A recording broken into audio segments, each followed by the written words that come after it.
Selamat pagi bagi kita semua. Marilah kita memberi waktu sejenak untuk mendengarkan firman Tuhan dan memohon kekuatan kepada Tuhan di dalam doa. Kita berdoa. Ya Tuhan yang Maha Kuasa, kami sungguh bersyukur untuk segala yang Kau beri dalam kehidupan kami. Khususnya pada pagi ini kami dapat bangun, menikmati hari yang baru yang kembali Tuhan beri bagi kami. Mampukanlah kami ya Tuhan untuk dapat menjalaninya dengan pertolongan yang dari Tuhan. Dan biarlah firman-Mu menerangi hati dan pikiran kami, sehingga kami dapat melakukan segala pekerjaan kami sesuai dengan kehendak-Mu. Dalam Kristus Yesus kami berdoa kepadamu. Amin. Firman Tuhan pada pagi hari ini, Sabtu 11 Mei 2024, tertulis dalam Yesaya 65 ayat 8, demikianlah bunyinya.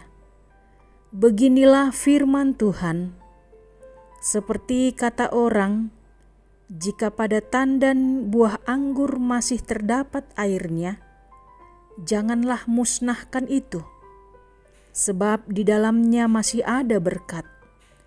Demikianlah aku akan bertindak oleh karena hamba-hambaku, yakni aku tidak akan memusnahkan sekaliannya. Demikianlah pembacaan firman Tuhan. Saudara-saudari yang terkasih dalam nama Tuhan Yesus Kristus, Yesaya pasal 65 ini masuk ke bagian Trito Yesaya, yaitu menceritakan kehidupan bangsa Israel setelah keluar dari pembuangan Babel. Mereka kembali jatuh ke dalam dosa. Ada dari antara mereka yang tidak peduli terhadap sesamanya. Mereka hidup hanya untuk kepentingan diri sendiri. Bahkan ada yang menindas kaum lemah dan miskin.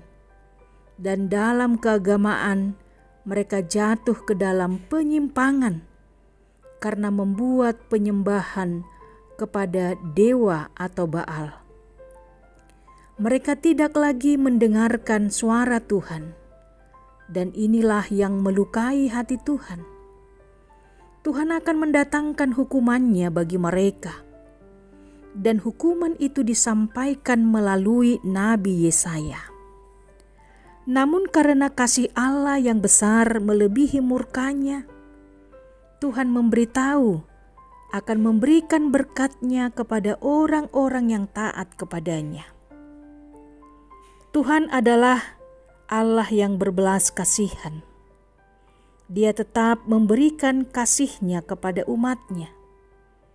Tuhan yang pengasih dan penyayang begitu mengasihi manusia. Dalam kasih-Nya, Ia berkenan untuk kembali tetap mengulurkan tangan-Nya dan memilih untuk mengasihi dan menyelamatkan umat-Nya. Saudara-saudari yang terkasih, kita semua pasti menginginkan kebahagiaan dan keselamatan dari Allah dalam hidup kita. Namun bagaimana caranya supaya hal itu bisa terjadi dalam hidup kita? Marilah kita lihat dari renungan hari ini. Pertama, Yesaya menegaskan bahwa apa yang dia sampaikan adalah seutuhnya firman Tuhan yang mengajak orang-orang untuk bertobat. Yang kedua, seperti kata orang, jika pada tandan buah anggur masih terdapat airnya, janganlah musnahkan itu, sebab di dalamnya masih ada berkat. Ini mau menekankan betapa berharganya waktu yang Tuhan sediakan bagi kita.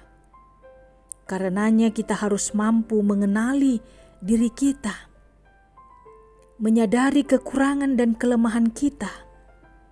Tuhan memberi kesempatan kepada kita semua agar kita menempatkan diri untuk maksud dan kehendak Allah, membawa orang-orang di sekeliling kita kembali kepada kehendak-Nya, kepada keselamatan kekal. Mari kita mantapkan hati kita untuk seturut firman-Nya, sehingga kita tidak akan tergoda keluar dari jalan-Nya. Amin. Kita berdoa. Ya Tuhan, kami sungguh bersyukur atas segala kasih setia-Mu yang begitu besar bagi kami setiap harinya. Engkau selalu menolong kami dan menuntun kami. Engkau tidak menginginkan kematian orang-orang fasik, tetapi menginginkan pertobatan.